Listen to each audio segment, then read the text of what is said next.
हैं जो भी होगा। पहले फिजिक्स के पोर्शन को देखिए प्लीज। पहला क्वेश्चन है 123। 123 में क्या है? The length of open organ pipe is L, what will be the wavelength in 3 loops? तो आई थिंक आपको पता है कि wavelength in open organ pipe is double of length divide by number of loops. यह 2 तो अपनी जगह पे है, फिक्स फैक्टर ऑफ फार्मूला है, L फिक्स है और लूप्स कितने हैं? 3 है, तो 2L/3 is the correct option, option सी सही है। Next question, question number 124। 124 में क्या है? 10 hertz in close organ pipe can develop 1 loop. अब नेक्स्ट क्वेश्चन हमारा है क्लोज आर्गन पाइप के बारे में। क्लोज आर्गन पाइप के बारे में है और आप जानते हैं कि इसकी जो फ्रीक्वेंसी है F1 इन्होंने कहा कि 10 हर्ट्ज है। For 1 loop the frequency is 10 hertz. What will be the frequency then 3 loops will be formed. अगर मैं 3 लूप्स की बात करूं तो F3 क्या होगा? आसान सी बात है, क्लोज आर्गन पाइप में जो फ्रीक्वेंसी का नंबर होगा वही ऑड आपने लोग लेना होगा, वही ऑड। यानी यहां 3 है तो इधर आपने लेना होगा third odd multiply by F1। अगर यहां 4 होगा तो फोर्थ ऑड, अगर यहां 5 होगा तो फिफ्थ ऑड, अगर 6 होगा तो सिक्स्थ ऑड, 7 तो सेवंथ ऑड। अब ऑड गिन ले, 1 3 5 7 9 11। ये फर्स्ट ऑड, ये सेकेंड ऑड और ये लिहाजा थर्ड ऑड की जगह क्या आ रहा है? 5 टाइम्स ऑफ F1 यानी the answer will be 50 hertz and the correct option will be option D सही है। 125 आप सही कह रहे हैं। Source approaching listener at rest with quarter speed of sound, the apparent frequency will be. आप जानते हैं कि F dash is equal to V divide by V और टूवर्ड्स है सोर्स का लिसनर की तरफ जाना तो माइनस ए एफ। अब वैल्यूज पुट करें, वी की जगह वी की जगह वी। सोर्स का speed quarter mean V by 4, so you have to put v by 4 into f। इसको सॉल्व करें, आई थिंक आंसर आता है 4 by 3 times of f। 4 by 3 times of f इसका करेक्ट आंसर है और करेक्ट ऑप्शन है again D. इधर क्या था? डी, इधर सी है। 125 क्वेश्चन नंबर 125 स्क्वायर, ये तो हो गया। 126 discussing question number 126 and it is that source the path difference between waves their destructive interference will be okay। आपने पाथ डिफरेंस बताना है, वो कौन सा पाथ डिफरेंस है जिस पर डिस्ट्रक्टिव इंटरफेरेंस होगा। तो आपको पता है जनाब, डिस्ट्रक्टिव इंटरफेरेंस के लिए कौन सा पाथ डिफरेंस है, कंस्ट्रक्टिव के लिए कौन सा है? 0 lambda, 1 lambda, 2 lambda, 3 lambda and so on. Destructive interference के लिए क्या है? तो आप कहें सर डिस्ट्रक्टिव के लिए होता है 1 लैम्डा बाय 2, फिर होता है 3 लैम्डा बाय 2, फिर होता है 5 लैम्डा बाय 2, फिर होता है 7 लैम्डा बाय 2 एंड चलते जाएं। अब इनको देखते जाएं। 1/2 से आता है 0.5 लैम्डा, 3/2 से आता है क्या? 1.5 लैम्डा और ये आता है 2.5 लैम्डा, ये होगा फिर 3.5 लैम्डा एंड सो ऑन। तो आपको नीचे वाले फिगर से आंसर चूज करना है। फॉर डिस्ट्रक्टिव इंटरफेरेंस इनमें से कोई भी पार्ट डिफरेंस हो सकता है। एक 3 लैम्डा, तो क्या डिस्ट्रक्टिव में 3 लैम्डा है? नहीं है, तो 3 लैम्डा गलत। दूसरा है 1.66 लैम्डा, क्या उसमें है? 1.66 लैम्डा पे सुपरपोजिशन तो हो सकता है लेकिन डिस्ट्रक्टिव इंटरफेरेंस नहीं हो सकता, पार्शियल इंटरफेरेंस होता है और 2.5 लैम्डा इसमें लाई करता है। समझ आ गई है? तो the correct option is option 126 में करेक्ट ऑप्शन क्या है? वो ऑप्शन सी है। 127 हम इस पे बात करेंगे। A system undergoes in adiabatic expansion. मैं सिस्टम बना रहा हूं, आप आंसर दीजिएगा। ये है माय डियर स्टूडेंट्स एक system, thermodynamic system. Let me say that it is the piston of given system और ये आइडियल गैस के मॉलिक्यूल्स हैं थर्मोडायनामिक सिस्टम के। जो हुआ है वो क्या है?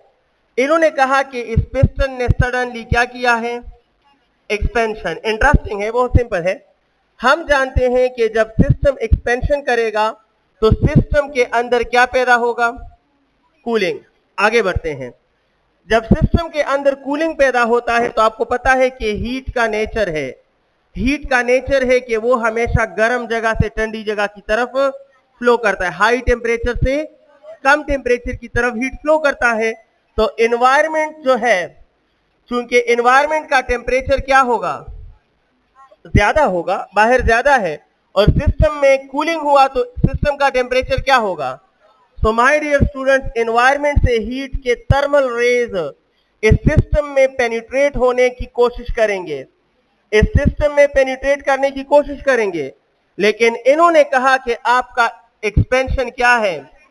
एडियाबेटिक का मतलब यह है कि ना आपने इस सिस्टम को ऐसे डिजाइन किया है कि ना बाहर से अंदर रेस जा सकते हैं ना अंदर से। इट मींस कि ये जाना तो चाहते हैं अंदर, लेकिन आपके एडियाबेटिक वर्कआउट से, एडियाबेटिक सिस्टम बनाने की वजह से ये यहां ब्लॉक होंगे और ये अंदर दाखिल नहीं होंगे। जब ये अंदर दाखिल नहीं हो सकते तो कूलिंग खत्म नहीं होगा। कूलिंग तब खत्म होगा जब ये रेस जाने में कामयाब होंगे, तो ये अपने साथ हीट ले जाएंगे, कूलिंग वेनिश, टेम्परेचर या कांस्टेंट रह जाएगा या ज्यादा हो जाएगा। लेकिन अभी एडियाबेटिक का मतलब है कि आप इन रेस को अंदर जाने नहीं दे रहे। जब ये अंदर नहीं जा सकते तो अंदर कूलिंग था और कूलिंग रहेगा, और जब कूलिंग रहेगा तो टेम्परेचर क्या हो जाएगा? और टेम्परेचर डिक्रीज तो internal energy is directly proportional to, जब टेम्परेचर अंदर कम रह जाएगा तो इंटरनल एनर्जी भी क्या हो जाएगी? डिक्रीज। इट मींस के एडियाबेटिक एक्सपेंशन में सिस्टम की इंटरनल एनर्जी क्या होगी? डिक्रीज होगी। अब देखते हैं ऑप्शन बी सही है। 127 में करेक्ट ऑप्शन है क्या? The correct option is option B. 128 आपके लिए ये है कि एक सिस्टम 3 बेसिक स्टेट वेरिएबल्स हैं। एक सिस्टम है, फिलहाल वो ऐसी हालत में है कि उसका प्रेशर P है, वॉल्यूम V है, टेम्परेचर T है। ये इस सिस्टम का स्टेट नंबर 1 है। अचानक इस सिस्टम का स्टेट बदल गया और स्टेट 2 में क्या हो गया? स्टेट 2 में ये हो गया कि प्रेशर डबल हो गया, क्या बन गया? 2P, और टेम्परेचर भी डबल हो गया, क्या बन गया? तो इस स्टेट में वॉल्यूम के बारे में आप क्या शाबाश, याद रखना, when the variation of pressure and temperature are equal, then volume must be constant. Volume must be constant. When the variations of volume and temperature are same, then pressure must be constant. Then pressure must be, and if the variation of pressure and volume are equal, then temperature must be kept constant. 3 laws है, जानते हैं ना? एक Boyle's law, एक Charles first law, एक Charles second law. Boyle's law कहता है कि P और V इनवर्सली है व्हेन टेम्परेचर इज कांस्टेंट, और चार्ल्स के 2 लॉज हैं। एक कहता है कि टेम्परेचर प्रेशर डायरेक्टली है व्हेन वॉल्यूम इज कांस्टेंट, और वॉल्यूम और टेम्परेचर डायरेक्टली है जब प्रेशर कांस्टेंट। तो यहाँ प्रेशर का 2 टाइम और टेम्परेचर का 2 टाइम इस बात का सबूत है कि इनके वेरिएशन सेम है, so the third party must remains constant. लिहाजा in this state volume must remains constant because pressure और टेम्परेचर के वेरिएशन क्या है? सेम है, सिमिलर है। करेक्ट आंसर बताएं, शाबाश, ऑप्शन सी ठीक है। नेक्स्ट क्वेश्चन, और वो है 129। 129, किस प्रोसेस में heat supplied is converted into work done? तो हीट होता है डेल्टा Q और इसमें रिजल्ट है delta U plus delta W। अब क्वेश्चन का डिमांड ये है कि ये जो हीट है वो मुकम्मल तौर पे कन्वर्ट हो जाए सिर्फ और सिर्फ किस चीज में? ये सिर्फ वर्क में कन्वर्ट हो जाए। तो आपकी बात का मतलब है कि हीट सारे का सारा वर्क में जाए, तो इट मींस कि डेल्टा U क्या हो? और डेल्टा U 0 का मतलब है कि इंटरनल एनर्जी क्या होनी चाहिए? और इंटरनल एनर्जी जिस प्रोसेस में कांस्टेंट हो, the process is called, that process is called isothermal, क्योंकि इंटरनल एनर्जी कांस्टेंट तो टेम्परेचर कांस्टेंट, और टेम्परेचर कांस्टेंट तो process must be isothermal. Option होगा आइसोथर्मल, इसमें होना चाहिए। Correct option is a. 130 पे हमारी बात हो रही है। 130 क्या कह रहा है? Energy absorbed as heat by ideal gas for an isothermal process equal to, पहले क्वेश्चन का अपोजिट है। ये जो क्वेश्चन है इसका उल्टा है। इस क्वेश्चन में पूछा था कि जब सारा हीट वर्क में चला गया तो प्रोसेस कौन सा है? अब ये नेक्स्ट क्वेश्चन उल्टा है। अगर प्रोसेस आइसोथर्मल हो तो सारा हीट किस चीज में जाएगा? तो आंसर क्या होगा? Work done. अगर प्रोसेस आइसोथर्मल है तो all the heat will be converted into work. Very good. तो करेक्ट ऑप्शन देखिए, the work done by the gas, and correct option है ऑप्शन ए। 131 पे अब हमारी बात हो रही है। The energy absorbed as heat by an ideal gas, हो गया ये तो 130 है ना, 130 हो गया।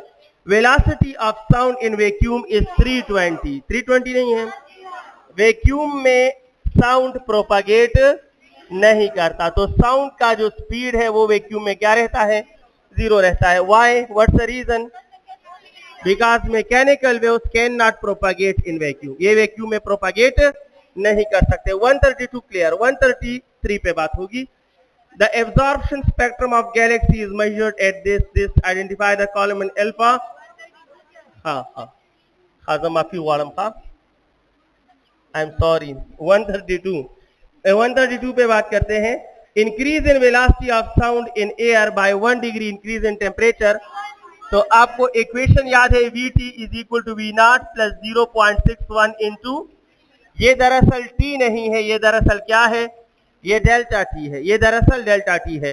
तो जब आप टेम्परेचर को 1 डिग्री चेंज करोगे तो देखो 0.61 मल्टीप्लाई बाय 1, तो इस वेलोसिटी में जो चेंज आएगा वो 0.61 मीटर पर, लेकिन सेंटीमीटर में लिखोगे तो 61.0 सेंटीमीटर पर second. So the increase in speed of sound by the increase of 1 degree temperature is 61.0 centimetre, शायद ये है, और ऑप्शन सी। अब मैं 133 पे बात कर सकता हूं, और 133 कहता है कि absorption spectrum of galaxy is measured, wavelength of this one identified by alpha line is found to be this one. सिर्फ आपको लफ्जों में उलझाया है। 133 का जो कॉन्सेप्ट है माय डियर स्टूडेंट वो ये है कि फर्ज करो it is a group of stars, it is a group of stars. इससे आने वाला जो लाइट है, उस लाइट को जमीन पर किसी लेबोरेटरी में ऑब्जर्वर ने ऑब्जर्व किया।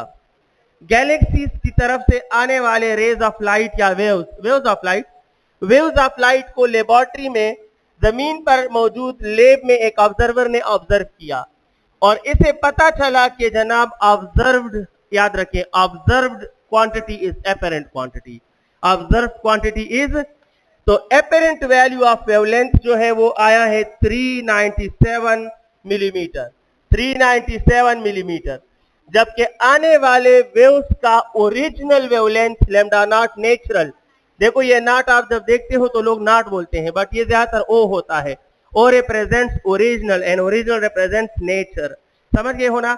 इसीलिए जो एफ नॉट के साथ लिखते हो तो आप इसे एफ नॉट कहते हो, रेजोनेटिंग फ्रीक्वेंसी, लेकिन resonating frequency actually natural frequency, कौन सी फ्रीक्वेंसी होती है? It is natural original frequency of source, requirement of source, any how it is wavelength of the original wave. Original wave का जो wavelength है my dear student, उसकी value 478 है, यानी observed wavelength 397 है और वो वेवलेंथ जो है वो 478 है, ओरिजिनल इतना है, रियल वेवलेंथ इतना है। लैब में ऑब्जर्वर ने आने वाले लाइट के वेवलेंथ को ऑब्जर्व किया 397, तो आप बता दें कि वेवलेंथ ऑफ लाइट में क्या आया है? शाबाश, वेवलेंथ ऑफ लाइट में क्या आया है? डिक्रीज। अब ये आपसे कुछ पूछ रहे हैं, कहते हैं कि अगर ये ऑब्जर्वर फ्रीक्वेंसी रिकॉर्ड करेगा तो बताए कि एपरेंट फ्रीक्वेंसी जो ये रिकॉर्ड करेगा वो इधर सोर्स से आने वाले ओरिजिनल फ्रीक्वेंसी के बराबर होगी, ज्यादा होगी या कम होगी? तो बहुत आसान, इस क्वेश्चन का सही वाला फॉर्मेट नहीं दिया, सही वाला फॉर्मेट बताता हूं, ये बहुत इजी है। It works on the inverse relation of wavelength and frequency. जहां वेवलेंथ इंक्रीज होता है वहां दरअसल फ्रीक्वेंसी क्या होती है? डिक्रीज। तो अगर इस ऑब्जर्वर के लिए एपरेंट वेवलेंथ कम आया है तो वेवलेंथ में डिक्रीज आया है तो एपरेंट फ्रीक्वेंसी क्या होगी? मोर। इसमें क्या आएगा? शाबाश, जहां वेवलेंथ ऑब्जर्वेशन में डिक्रीज डिटेक्ट हो जाए वहां फ्रीक्वेंसी ऑब्जर्वेशन में इंक्रीज। तो कॉन्सेप्ट क्या है जनाब? अगर ये ऑब्जर्वर एपरेंट फ्रीक्वेंसी रिकॉर्ड करेगा so that will appear more than real frequency, more than, ये रियल फ्रीक्वेंसी या एक्चुअल फ्रीक्वेंसी से ज्यादा होगी, ये इसका आंसर होगा। और ऑप्शन देखता हूं, more than actual frequency, option A ठीक है। अच्छा, इस क्वेश्चन में पूछना क्या चाहिए था? ये क्वेश्चन खुद ब खुद बन गया। अभी ये क्वेश्चन, डेटा, स्टेटमेंट सब कुछ कौन से उसूल का है? Inverse relation of frequency and wavelength. Inverse relation of frequency and wavelength. मैं चाहता हूं कि इसको डॉपलर का बना दूं। यही स्टेटमेंट, उम्दा का स्टेटमेंट, यही लव, सब कुछ यही। But I want to shift the question towards Doppler effect. मैं नहीं चाहता कि मैं इसको इनवर्स रिलेशन तक महदूद रखूं। If I want to shift this question for Doppler effect, what I have to ask. फिर आप कहें सर, आप ये पूछें कि गैलेक्सी जो है ये जमीन की तरफ आ रही है या जमीन से दूर जा रही है। So if a question is asked about the movement of the Galaxy, तो ये डॉपलर बन गया। और जहां फ्रीक्वेंसी में इंक्रीज आता है तो गैलेक्सी इज कमिंग टुवर्ड्स अर्थ, और फ्रीक्वेंसी में डिक्रीज और वेवलेंथ में इंक्रीज हो तो इट इज मूविंग अवे। समझ आ गई? तो अच्छा होता इस क्वेश्चन में हम ये कहते कि the movement of Galaxy with respect to earth is option A, moving towards earth, moving away from earth, it is static, are all possible. So the answer is it is moving towards earth. The galaxy is moving towards, because frequency में increase और wavelength में और reciprocal में it will move away. आप समझ गए हैं? That's good. 134 पे अब हम बात करने वाले हैं। क्वेश्चन है 134, और 134 क्या है? Radar operates on the principle of Doppler effect. Radar किस चीज पे काम करता है? ये Doppler effect of radio rays. Radar works on the Doppler effect of radio rays. Correct option C है। 135, transverse wave is reflected on going from denser to rare. Denser to rare, denser to rare, यानी ये हमारे पास boundary है और इस boundary से इस तरफ रेयर है और इस तरफ क्या है, और रिफ्लेक्शन ऐसा आ रहा है कि डेंसर टू रेयर मूवमेंट हो रही है। तो अब अगर बाउंड्री से पलटना होगा तो याद रखना phase difference will be 0 degree. Denser to rare में 0 degree and rare to denser में 180 डिग्री। समझ गए हो? ये रिफ्लेक्शन हो रही है from denser to rare. Reflection यहां से स्टार्ट करोगे, यहां से स्टार्ट नहीं होता, ये इमेजिन आप गौर करें प्लीज।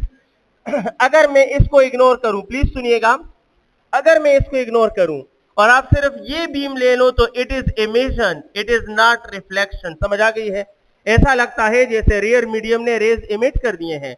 रिफ्लेक्शन में इंसिडेंट से स्टार्ट करोगे, process initiate from incident. So if they are saying the reflection is from denser to rare, it means that incident waves are approaching from denser to rare. समझ आ गई है? इसीलिए हम यही कहेंगे कि डेंसर से रेयर की तरफ ये जा रहे हैं और डेंसर से रेयर की तरफ आएंगे तो इस तरफ रेयर है तो ये इसमें कोई चेंज। अगर वो डेंसर होता फिर क्या होता? शाबाश, फिर आंसर क्या होता? फिर आंसर होता 180। तासु पॉइंट सुविधा दे रहा था। 136, फेज डिफरेंस में कोई एंगल नहीं होता रिफ्लेक्शन का। रिफ्लेक्शन में कोई एंगल नहीं होता।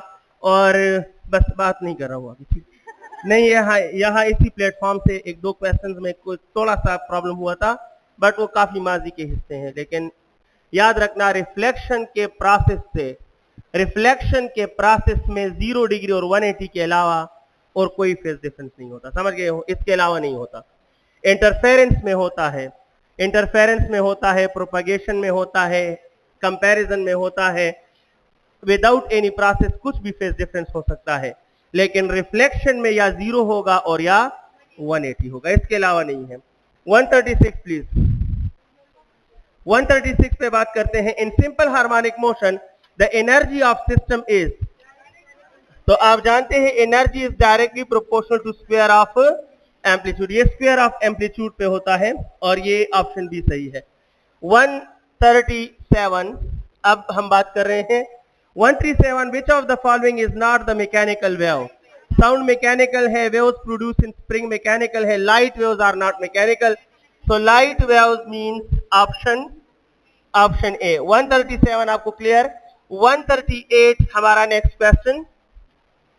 The distance covered by the wave during one time period is, जब बात one time period की हो तो one time period कहता है one wave को, और one wave represents wave length, so it is equal to one wavelength and the correct option is option B।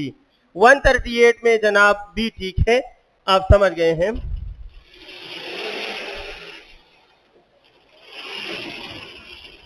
138 के बाद डिस्कसिंग 139 सवाई दवाई खाना. It is desired to increase the frequency of vibrating string from 50 to 200. भाई आप frequency बढ़ाना चाहते हो. Frequency कहां से कहां तक? You want to increase it from 50 to 200. कितने टाइम बनता है? 4 टाइम. तो बताओ कि टेंशन इन द स्ट्रिंग इसमें कितने टाइम्स इजाफा होना चाहिए? तो मैं आपको रेफरेंस तक ले जाता हूं. रेफरेंस देखें. आप जानते हैं कि रस्सी में वेव्स की जो स्पीड होती है that is equal to tension divide by mass per unit length. ये फार्मूला बता रहा है that v is directly proportional to the root of t. जानते हो ना, ये रूट ऑफ t के साथ डायरेक्टली है. इससे आप में से कोई इंकार नहीं कर सकता. और आप जानते हैं v is equal to f lambda. और आप ये भी जानते हो कि v is equal to F lambda में v और f का कौन सा रिलेशन है? तो it mean direct relation mean कि ये एक दूसरे की जगह क्या कर सकते हैं? We can replace f for v and f for v for f वगैरह. तो v की जगह we can replace what? Because इन दोनों का आपस में कौन सा रिलेशन है? Direct. So f is also directly proportional to the root of temperature. अब गौर से देखें, आप फ्रीक्वेंसी में कौन से कितने टाइम चेंज लाना चाहते हो? If you want to bring 4 here, अगर आप इधर 4 लाना चाहते हो तो बताओ कि टेंशन के आगे क्या लगा दें? तो आप एक ही आंसर दे सकते हो कि सर आप इधर 16 लगा दीजिए. तो 16 का रूट खुद ब खुद इधर क्या लगा देगा? समझ आ गई है? It mean if you want to make frequency 4 time so you have to make the tension 16 times and the correct option is option C. सही है. 140 पे नेक्स्ट बात करेंगे. 140 क्या कह रहा है? A mass of 2 kg stretches the spring by 20 centimeter. What is the spring constant? ये है एक स्प्रिंग. आप लोगों ने इसके साथ 2 kg का मास लगाया. उसने जनाब इस स्प्रिंग को एलोंगेट किया. ओरिजिनल लेंथ से वो स्प्रिंग को ले गया नीचे. अगर आपने इस सिस्टम में गौर करें, मास कितने केजी है? 2 केजी. और ओरिजिनल लेंथ से आपने इसको कितने सेंटीमीटर? 20 सेंटीमीटर. 20 सेंटीमीटर एलोंगेट किया. यहां पर यह मास मोहतरम किस हालत में है? आप मुझे जवाब भी दें प्लीज. ये जो है ऊपर टेंशन होगा. क्या होगा? ऊपर स्प्रिंग में टेंशन और नीचे इस बॉडी का. और रेस्ट में होने का मतलब है कि ये दोनों क्या होंगे? बराबर होंगे. तो for this system you can say that tension is equal to, tension weight के बराबर है. लेकिन हुक्स का कहता है कि tension is equal to K X और वेट कहता है mg. समझ गए हो? आपने क्या मालूम करना है? Spring constant. तो spring constant is mg divide by x. एक गलती मत करना, 20 पुट मत करना, वो सेंटीमीटर में है. तो x is equal to 20 by 100. I think इससे आता है 0.2. तो k is equal to mass 2 है, ये 9.8 है और ये 0.2 है. तो point is cancel with point. 98 multiply by 2 is 190. माम विच द कैंसल को 2 and 2 cancel and the answer will B 98 Newton पर मीटर. समझ गए हैं? So the correct answer is 98 Newton पर metre and the correct option is ना कारी माता 140 कमी होती है. हाँ ठीक है बी. इसमें करेक्ट ऑप्शन है बी. और 141 नेक्स्ट क्वेश्चन 141 है कि स्प्रिंग कांस्टेंट के किन चीजों पे डिपेंड करता है? लेंथ और स्टिफनेस पे डिपेंड करता है. K is directly proportional to stiffness और K is inversely proportional to original before stretching जो लेंथ है उस पे डिपेंड करता है. तो इन दोनों पे डिपेंड करता है, लिहाजा ऑप्शन ए सही है. 142 का क्वेश्चन. जी. The SI unit of force constant is identical with that of surface tension. हाँ, force constant means spring constant. Force constant जो है it is the second name of spring constant. ये spring constant को represent करता है. और इधर देखिए इसका यूनिट क्या आ रहा है?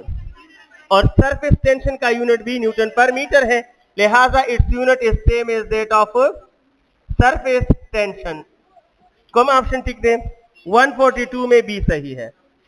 ओके माय डियर स्टूडेंट, 143 पे अब बात करेंगे। For a system in simple harmonic motion which of the following is the number of cycles vibration in 1 second. ये भी कोई पूछने की बात है। फ्रीक्वेंसी मीन वाइब्रेशन पर second, vibration per unit time represent frequency, और करेक्ट ऑप्शन है सी। 144 पे बात होगी। Oscillating mass system, the velocity of mass is greatest when the mass is at equilibrium position. Velocity maximum होती है मीन पोजीशन पर, और मीन को हम में से कुछ लोग क्या बोलते हैं, इक्विलिब्रियम भी बोलते हैं। तो 144 पे velocity maximum. 145 according to equation what variable affects the time period of pendulum. क्या होगा, तो time period is equal to 2 pi under the root L over G. It mean के सिर्फ और सिर्फ कौन इफेक्ट करता है, लेंथ इफेक्ट करता है। तो मैं ऑप्शन ले लेता हूं, एंगल नहीं, मास नहीं, string, length, yes it is correct. तो करेक्ट ऑप्शन क्या है, correct option is option C. Now shifting towards 146 please. 146 क्या कहता है, the maximum acceleration of particle moving with simple harmonic motion is. तो ये आप जानते हैं, a is equal to omega square X जानते हो। अगर आप चाहते हो कि एक्सेलरेशन मैक्सिमम कर दो तो ओमेगा स्क्वायर तो कांस्टेंट होता है, फिर आपको डिस्प्लेसमेंट मैक्सिमम करना होगा और ये क्या बन जाएगा, एम्पलीट्यूड। लेकिन एम्पलीट्यूड का दूसरा सिंबल आपके बुक में इस्तेमाल हुआ है आर। एम्पलीट्यूड का दूसरा सिंबल स्मॉल आर भी है, और चेक करें टॉपिक का नाम है simple harmonic motion and reference circle. वहां देखिए उसमें एम्पलीट्यूड की जगह स्मॉल आर इंट्रोड्यूस हुआ है। तो अब small R can be treated as amplitude as well. तो ये होगा जनाब ये वाला इक्वेशन, और 146 में जनाब आपका है सी। 147 पे बात करेंगे। एक मास अटैच्ड टू स्प्रिंग है, vibrate back and fourth at the equilibrium position. कौन सी बात सही है, एक्सेलरेशन इज मैक्सिमम। गलत है ना, क्योंकि एक्सेलरेशन डिस्प्लेसमेंट के साथ डायरेक्टली है, और डिस्प्लेसमेंट मीन पर जीरो है तो एक्सेलरेशन भी zero. दखुना Rabada velocity reach zero, ये भी गलत है। नेट फोर्स रीच मैक्सिमम, जैसा एक्सेलरेशन वैसा फोर्स। जब मीन पर एक्सेलरेशन जीरो है तो फोर्स भी जीरो है। The only possibility is velocity will be maximum. Velocity maximum option D सही है। 148 what is the resultant wave if two waves of same amplitude A interfere constructively. तो जनाब constructive interference में दोनों वेव्स एक दूसरे को क्या करते हैं, सपोर्ट करते हैं, और सपोर्ट का नेट जो होता है that is a plus a and it will become 2a. So 2a होगा 149. Oscillator complete 40 cycles in 10 seconds. ठीक है। What is the frequency? तो frequency mean 40 by 10, ठीक है, और इससे आएगा 4 हर्ट्ज। करेक्ट ऑप्शन क्या है, तो 4 हर्ट्ज भी सही है। 150 the maximum distance an object in simple harmonic moves from equilibrium is called amplitude। यहां है देखो, जब ये मैक्सिमम बन जाए तो इसे हम क्या कहते हैं, सो मैक्सिमम डिस्टेंस या maximum displacement is called amplitude, and the option is option सीधे कबीरे सी है। 151 sound source moving towards a standing listener, सही।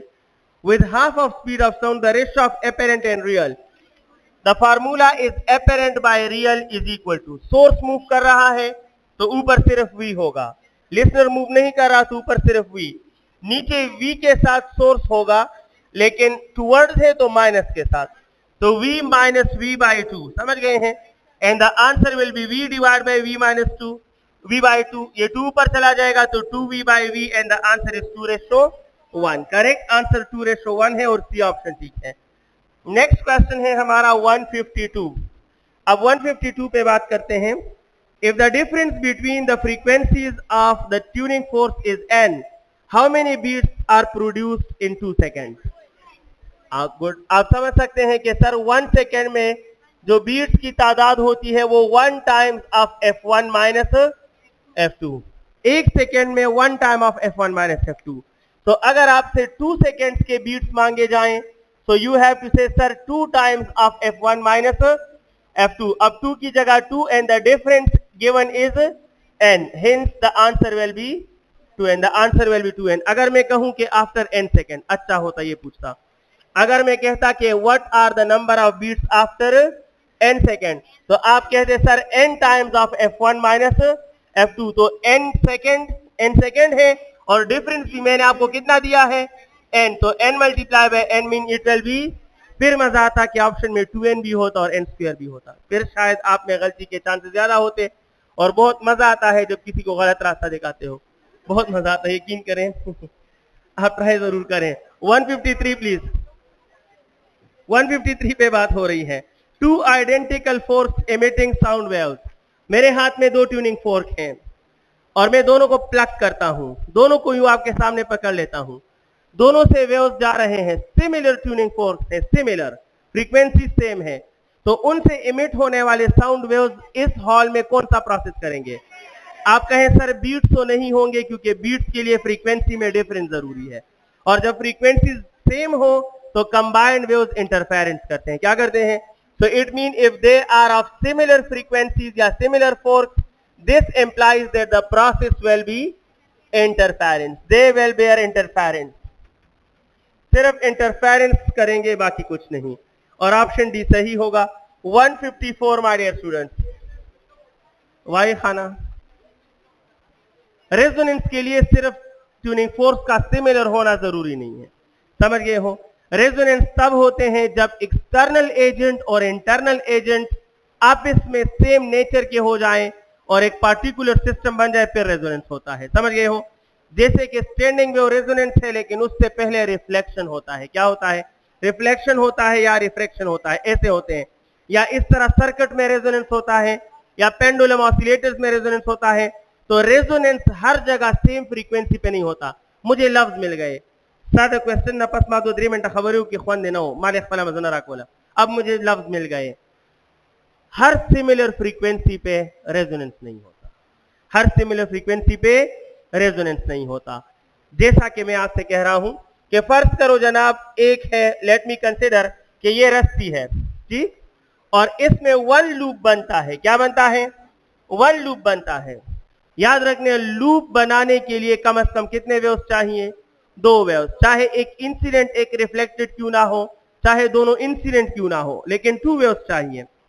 अब ये एक लूप कितने वेव्स से बनेगा? आपको जवाब दे सकते हो, मुझे अच्छे लफ्ज मिल गए इसलिए दे रहा हूं। तो वन लूप 2 वेव्स से बनेंगे। अब फर्ज करो माय डियर स्टूडेंट, इस रस्सी के लिए फंडामेंटल फ्रीक्वेंसी कितनी आ रही है? 10 हर्ट्ज। अगर वो दोनों वेव्स 10 हर्ट्ज के हों तो फ्रीक्वेंसी उनकी सिमिलर है, तो लूप और स्टैंडिंग वेव्स और रेजोनेंस हो जाएगा। लेकिन अगर आप इसमें 2 वेव्स दे दो और वो 10 हर्ट्ज के नहीं, कितने के हों? 8 हर्ट्ज के हों, तो ये इस रस्सी के लिए रेजोनेंस का फ्रीक्वेंसी नहीं है। तो इस मीडियम में दोनों सिमिलर वेव्स इंटरफेरेंस तो कर लेंगे, लेकिन रेजोनेंस या लूप्स, अब समझ आ गई है? अगर इस रस्सी के लिए रेजोनेटिंग फ्रीक्वेंसी कितनी हो? 10 हर्ट्ज, तो जब दो वेव्स ऑफ 10 हर्ट्ज आपस में मिलेंगे 10 हर्ट्ज, तो आपको लूप्स मिल जाएंगे। लेकिन अगर दोनों similar waves similar frequency 8 hertz के मिलेंगे तो इंटरफेरेंस होगा, लेकिन रेजोनेंस। मतलब दादे चिकल द वेव्स द दो वेव्स फ्रीक्वेंसी सेम भी नो इंटरफेरेंस शोअर दे, को हर इंटरफेरेंस रेजोनेंस ने भी, और हर रेजोनेंस के इंटरफेरेंस भी, द वेव्स रेजोनेंस के इंटरफेरेंस भी, और हर इंटरफेरेंस रेजोनेंस। उस पर समझ गए हो? गुड, शाबाश। So you have to prefer interference.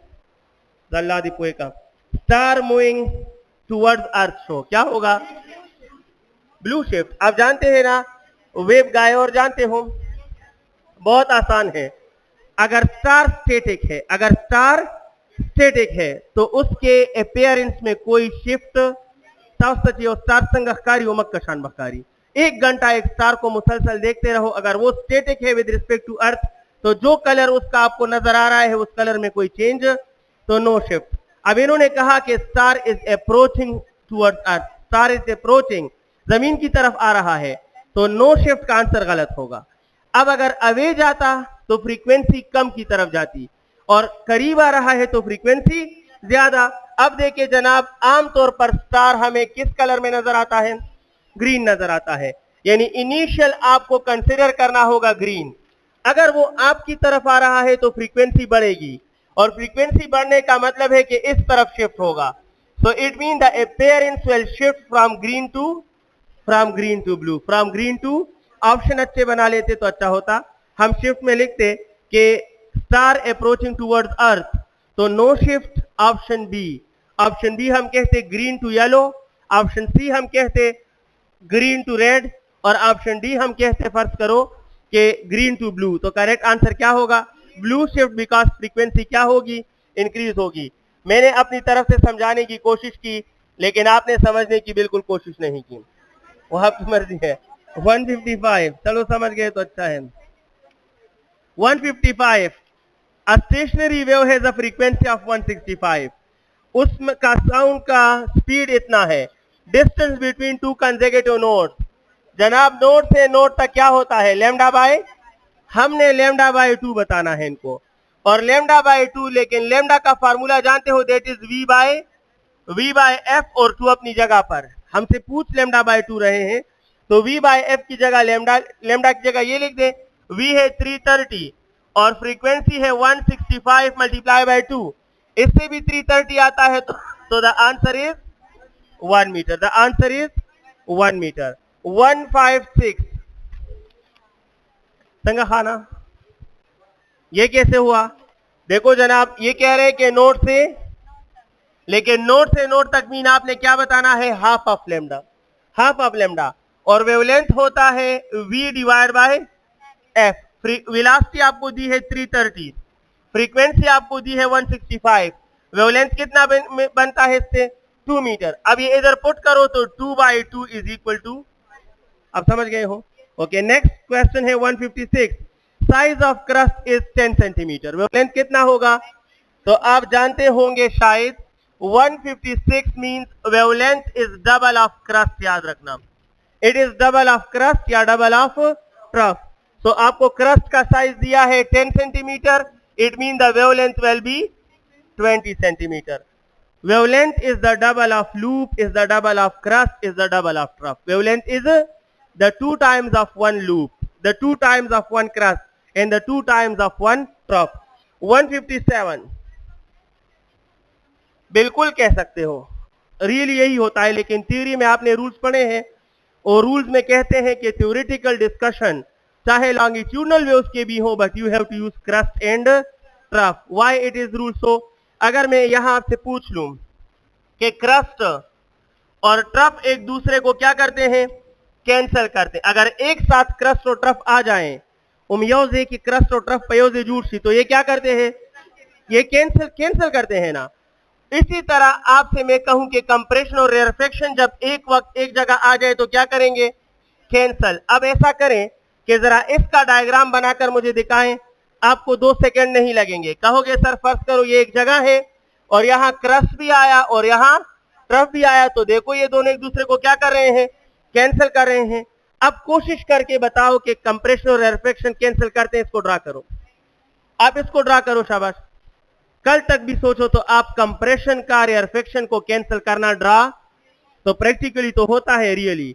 यहाँ एक कंप्रेशन और मेरे चेहरे के सामने इस जगह पर यहां से कंप्रेशन आया, यहां से रेयरफेक्शन, जैसे ही मिक्स हो गए कैंसिल. लेकिन हम इसे ड्रा नहीं कर सकते, हम इसके डायग्राम ड्रा, इसीलिए रूल्स ऑफ कैलकुलेशन के मुताबिक क्या होता है कि थ्योरी में आप सिर्फ क्रस्ट एंड ट्रफ लेते हो, चाहे आप मैकेनिकल वेव्स में से लॉन्गिट्यूडनल डिस्कस करोगे या ट्रांसवर्स, जो भी डिस्कस करोगे you have to consider crust and trough. समझ आ गई है? इसीलिए हम थ्योरी में हमेशा ये साउंड के लिए भी ये लेते हैं, बाकी तो रहने दे. आप समझ गए हो. एंड नेक्स्ट क्वेश्चन, हमारा नेक्स्ट क्वेश्चन होगा द सेम क्वेश्चन हो 157 पे बात हो रही है. विच quantity is maximum eight extreme point of oscillator? Displacement maximum, acceleration maximum और पोटेंशियल एनर्जी मैक्सिमम. तो ऑल 158 माय डियर स्टूडेंट्स. अगर बॉडी का मैक्सिमम एक्सेलरेशन 64 हो, मैक्सिमम वेलोसिटी 16 हो, तो बताएं कि जनाब उसका मैक्सिमम डिस्प्लेसमेंट क्या होगा? यानी ए नॉट आपको 64 दिया है, वी नॉट आपको दिया है 16 और एक्स नॉट आपसे उगलवा रहे हैं. समझ रहे हैं? बताएं कि ये क्या होगा। तो हम इसको सॉल्व कर सकते हैं। शॉर्ट फॉर्म भी है, सिंपल आप ले लें कि sir V not is equal to 16, यही है ना, और V not is omega X not होता है, ओमेगा एक्स नॉट इज 16, तो omega is 16 by X not use कर सकता हूं, यानी ओमेगा 16 बाई एक्स नॉट है।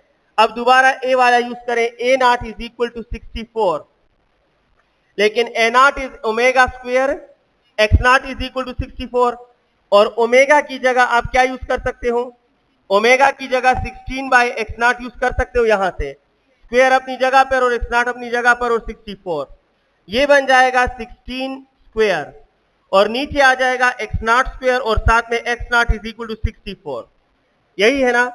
और एक्स नॉट और एक्स नॉट कैंसल, ये एक्स नॉट इधर 64 इधर, तो 16 स्क्वायर इज 256, और ये 64 इधर और एक्स नॉट राइट साइड पे, 64 ones are 64 and 4 times of 256. The correct answer is x naught will be equal to 4 centimeter. Correct answer होगा 4 सेंटीमीटर। 159 क्या है, for simple harmonic motion slope of acceleration along y axis and displacement along x axis is equal to, शाबाश, ये है कि acceleration along y axis और displacement along x axis, यहां हमें एक ग्राफ मिला है, उस ग्राफ के स्लोप की वैल्यू किस चीज के बराबर है। तो आप बेसिक रूल से कर लें, आप मुझसे कहें कि स्लोप हमेशा होता है y axis divide by x axis, और y एक्सिस पर a है और x एक्सिस पर x है, लेकिन यहां से आप सीख चुके हैं कि a is equal to omega square x, तो x इधर, तो a by x is equal to what, so therefore a by x can be written as, so the slope is equal to omega square, the slope is equal to omega square, और option B सही है। अब बात कर रहे हैं 160 पर, 160, the ratio of fundamental frequency of open and closed of same length है, तो जनाब ओपन वर्सेस क्लोज्ड, ये है v डिवाइड बाय 2l, और ये है जनाब v डिवाइड बाय 4l, तो रेशियो बनेगा v बाय 2l मल्टीप्लाई, इसको उल्टा करें 4l by v cancel, l cancel, so the answer will be 2:, इसका आंसर होगा 2:1, करेक्ट आंसर है 2:1। 161 पे बात कर रहे हैं। The fourth overtone in a straight string is observed 120, fourth overtone पे या नहीं, F5 जो है वो 120 के बराबर है, तो F1 का मतलब है 120 डिवाइड बाय 5, F1 कितना बनता है 24। अब आपसे कह रहे हैं कि थर्ड ओवरटोन की फ्रीक्वेंसी बता दें, तो थर्ड ओवरटोन का मतलब है F4, it is 4 times of F1, और मेरे ख्याल में आता है 96, करेक्ट आंसर 96 हर्ट्ज। कौन सा ऑप्शन ठीक है इसमें, है डी ऑप्शन ठीक है। 162 प्लीज,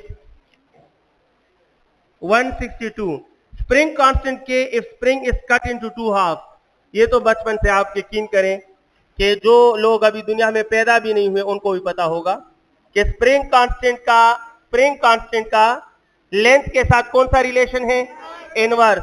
तो अगर आपने लेंथ को हाफ कर दिया, इट मीन के स्प्रिंग कांस्टेंट क्या हो जाएगा, double, and the answer will B 2k। 2k जनाब। 163 पे बात कर रहे हैं।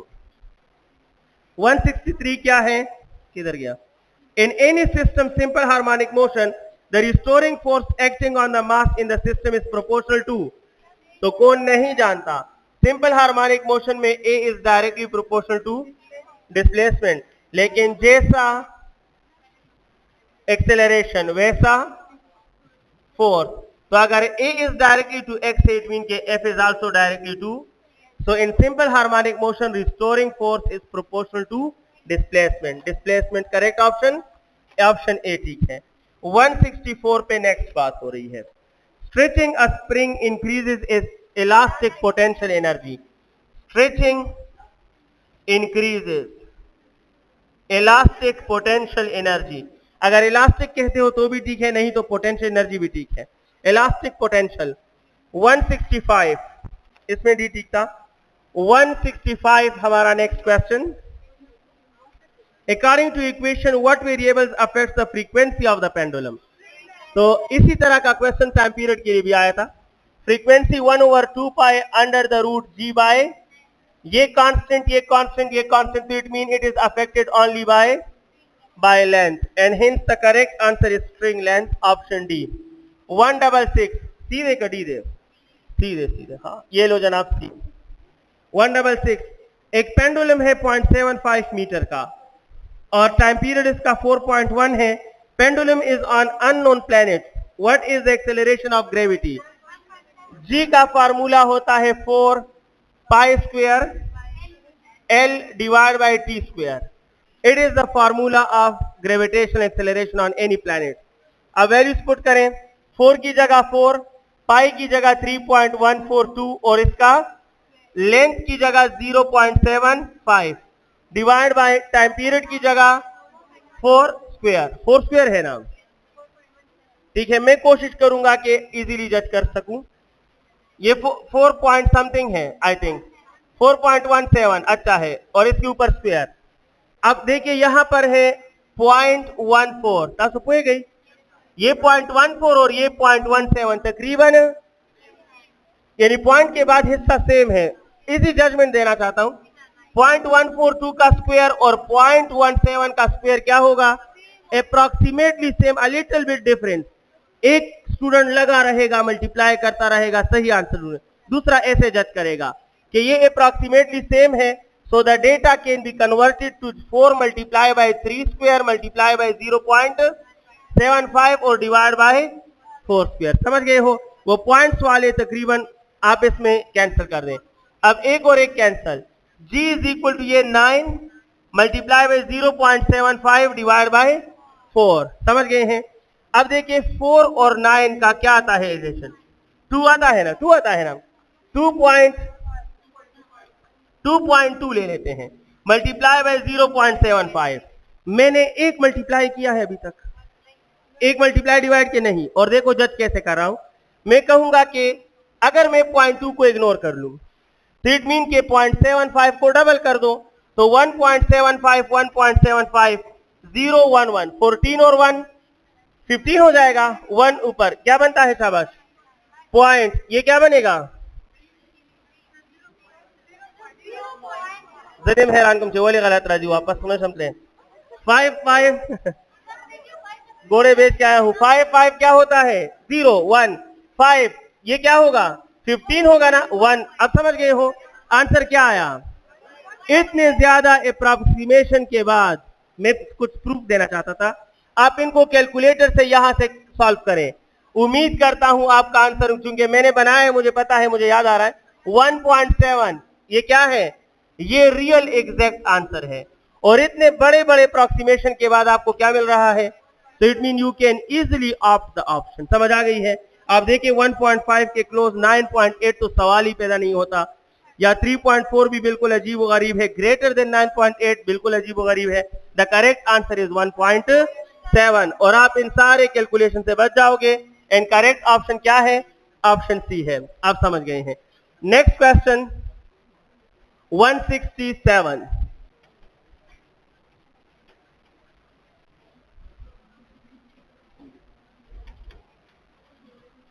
हमारा नेक्स्ट क्वेश्चन है 167। If the stretching force T of a wire increases, तो फ्रीक्वेंसी क्या अभी अभी डिराइव किया था कि F is directly proportional to, तो अगर आप स्ट्रेचिंग फोर्स टेंशन इंक्रीज करोगे तो फ्रीक्वेंसी भी इंक्रीज होगी। एंड इसका ऑप्शन है बी 168 आपके नाम। It is possible to distinguish between transverse and longitudinal wave. सिर्फ एक फिनोमेना है जो ट्रांसवर्स तो करते हैं लेकिन लॉन्गिट्यूडनल नहीं करते। 169 According to Newton, sound travel in air is an isothermal process. The propagation of sound is isothermal according to Newton. ये ठीक था गलत था? गलत था। 170 What determines the amplitude of a wave? Amount of energy, because energy is directly proportional to amplitude square. The correct answer is energy, और energy का मतलब है कि correct option A है। 171 A wave has a wavelength of 10 meter. and a speed of 340. What is the frequency? It is v by lambda, तो 340 divided by 10. ये क्या answer क्या है? 34. ये ठीक है? जाओ मिनट में गौरम. 171, 34 मीटर पर सेकेंड नहीं, 34 hertz. And correct option is D. 172 please. A wave has a frequency of 8 hertz. Wavelength 4 meter. What is the time period? Wavelength आपको मिसगाइड करने के लिए दिया है. टाइम पीरियड 1/f आता है और 1/8 it is 0.1. Answer round about 0.115 ठीक है. बस ठीक दौंदा सही है. ऑप्शन डी सही है. बस प्रेगे तो इनको हाथ विधि आवाज आ रही है आपको? जाने दो संगा. 172 रह गया. अभी करते हैं. We used the electric coma. Tas follow ना खानदल जाने वालों. 1/f 1/8 और 0.1. ना उस खान ना कहीं देखो घोरे. 172 दरमियान में मिस हो गया. बताता हूं मैंने ऐसा क्यों कहा. 171 मैं बाद में बताता हूं. 171 जो है ये हो चुका. 172 रह गया. लेकिन ये जो हमने सॉल्व किया ये 173 में ऑप्शन डी ठीक है. वेवलेंथ कंफ्यूजन के लिए दिया है. टाइम पीरियड इज 1 और फ्रीक्वेंसी अप्रोक्सीमेटली 0.1 समथिंग, तो 0.15 ठीक है. 172 जो दरमियान में रह गया उसके पास आते हैं. The maximum distance an object in simple harmonic motion moves from equilibrium takes. यहां टाइम की बात हो रही है. एक ऑसिलेटर इक्विलिब्रियम पर है. ये इक्विलिब्रियम है प्लीज. और इक्विलिब्रियम से जब ये मैक्सिमम डिस्टेंस कवर करेगा तो कहां तक पहुंच जाएगा?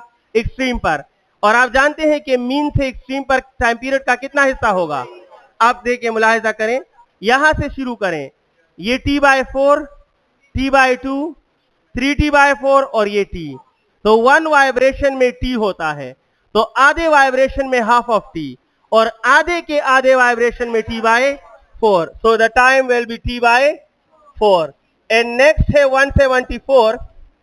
174 जो है distance covered by oscillator in double of time period.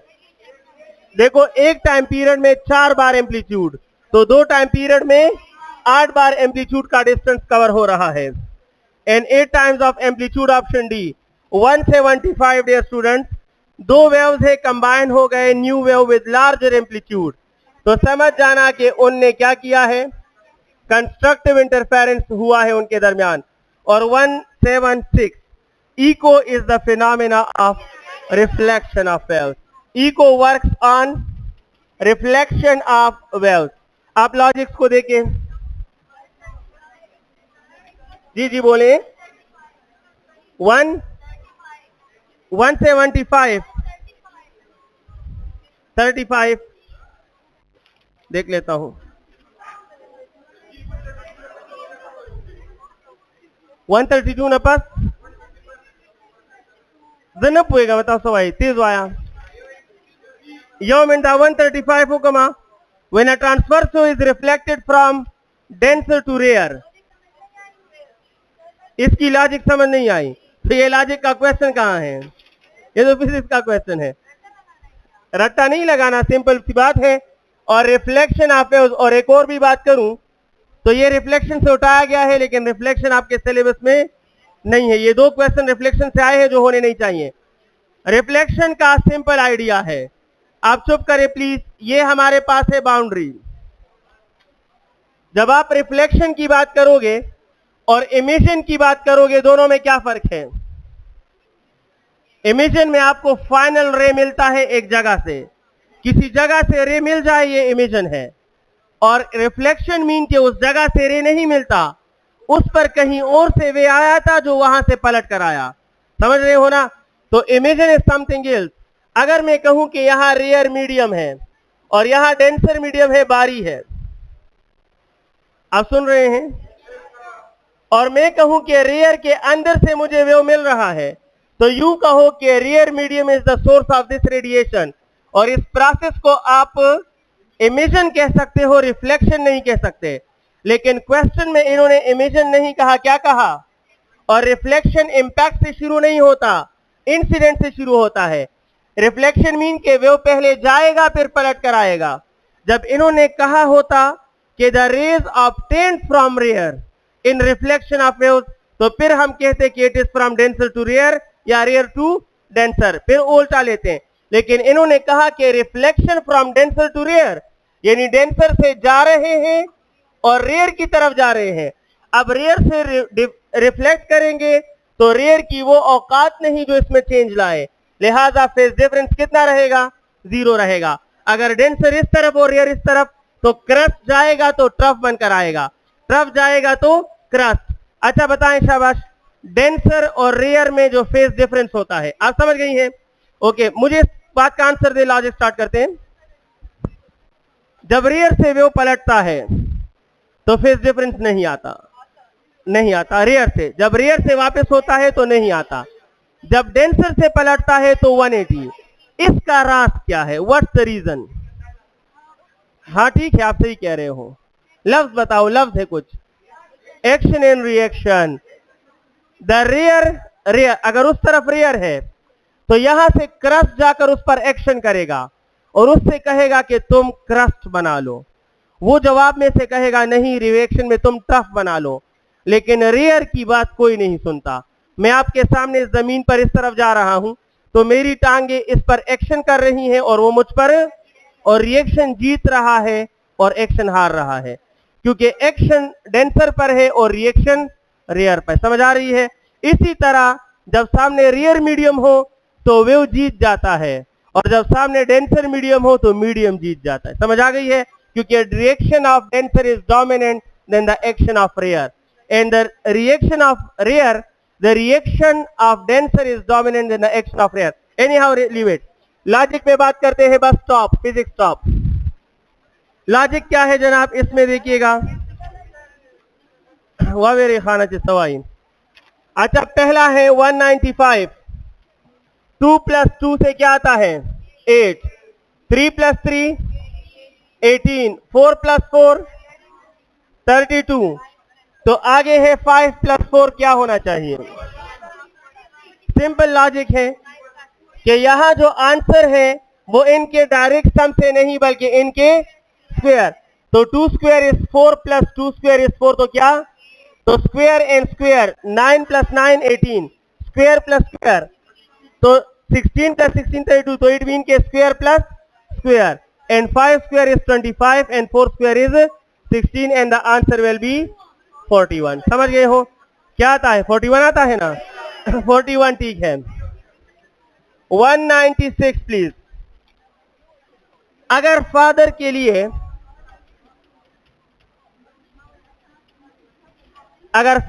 लिए लफ्ज हो HCTE और FA, अगर फादर के लिए ये लफ्ज हो तो मदर के लिए लफ्ज क्या होना चाहिए? लफ्ज देखें, अब आप देखें, आसान सी बात है। फादर में THER और इसके लिए HCTE कोड है, तो मदर में भी THER और इसके लिए कोड होगा HCTE। अब नेक्स्ट लॉजिक ये है कि फादर के पहले 2 अल्फाबेट्स इसके आखिर में लगाए हैं, तो मदर के भी 2 अल्फाबेट्स इसके, यानी इट मीन के इट इज HCTEMO। समझ आ गई है? And the correct option will be option, the correct option is option B. 196 please. 97। A car travel 30 miles per hour. इसका मतलब क्या है कि 1 माइल कवर करता है इन, सॉरी 1, गलत कह रहा हूं, 1 घंटे में 30 माइल्स कवर कर रहा है। अगर इस ड्राइवर ने 120 माइल्स जाना है तो कितना टाइम लगेगा? तो आप कहें sir 1 hour 30 miles, it mean के 120 माइल्स विल डिमांड 4 आवर। तो करेक्ट ऑप्शन क्या होगा? बी है या सी है? सी है। 198 पे बात हो रही है।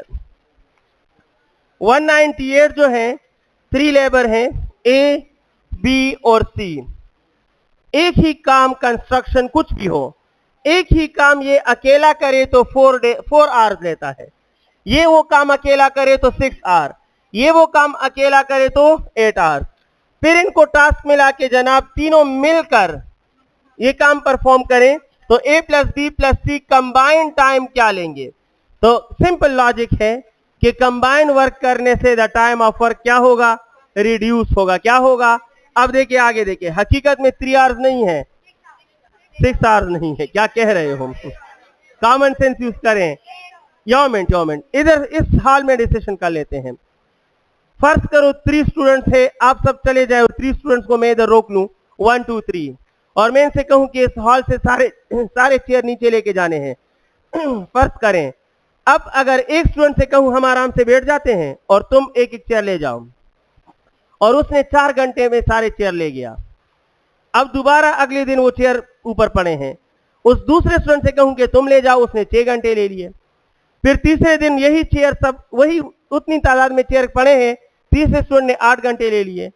अब 4th डे पर मैं कहता हूं चलो तीनों मिलकर चेयर नीचे ले जाओ, तो क्या ये 4 आवर्स से कम लेंगे 6 और 8 से, या उनके इंडिविजुअल टाइम से ज्यादा लेंगे? आप कहें सर जब तीनों मिलकर चेयर नीचे लेके जाएंगे तो जो मिनिमम टाइम था 4 उससे भी टाइम कम हो जाएगा। अगर अकेला एक 4 आवर वाला हो तो 4 आवर, इसके साथ 8 आवर वाला और 6 आवर वाला मिलकर काम कर रहे हैं तो टाइम रिड्यूस हो जाएगा, और मिनिमम टाइम से भी आपको कितना टाइम मिलेगा, कम। And the only option possible is within 3 hours, बल्कि 3 आवर्स से भी पहले कवर होगा। समझ गए हो? अब इसमें क्वेश्चन में लॉजिकल आंसर है, देखो गौर से बात सुने प्लीज। माता बोरी पोए बतास बपोए सही, अगर मिलकर काम करने से उस बपोए सीधा लफ्जुन आसान दी, अगर तीनों मिलकर काम करेंगे और 6 घंटे लेंगे, ऑप्शन ए के गलत होने का रीजन दे रहा हूं, अगर तीनों मिलकर काम करेंगे और 6 घंटे लेंगे तो फिर बी अकेला काम करेगा और 6 घंटे लेगा, तो ये पॉसिबल है।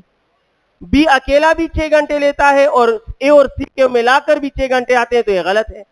अब अगर 10 आवर्स सही है तो एक बंदा अकेले काम करेगा तो 8 घंटे लगते हैं ज्यादा से ज्यादा, तीनों मिलकर काम करते हैं तो 8 घंटे से ज्यादा कैसे लग सकते हैं? समझ आ गई है? तो 10 भी गलत, 8 भी गलत।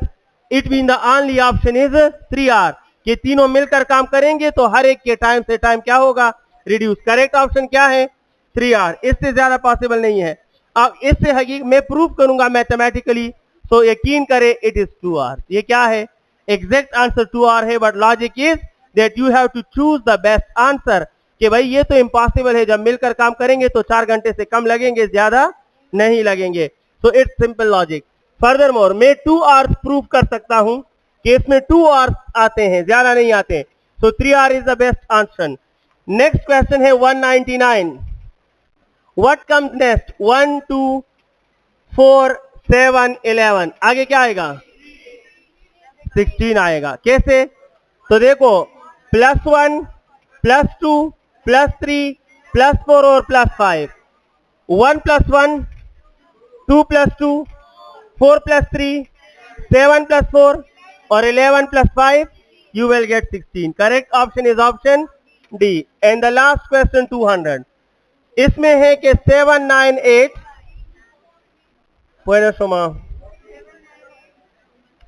687 576, आपसे कह रहे हैं 6 टर्म क्या होगा, तो आपने 6 टर्म तक जाना है।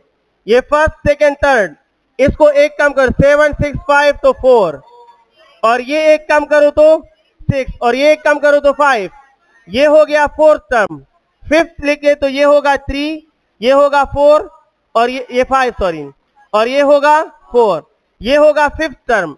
6 तक जाना है, तो it is 2 it is 4 and it is 3। The correct answer is, और मजे की बात यह है कि बाद ने 465 लिया होगा, 465 है, समझ गए है ना? And the correct option is 243। Option C ठीक है। Thank you very much.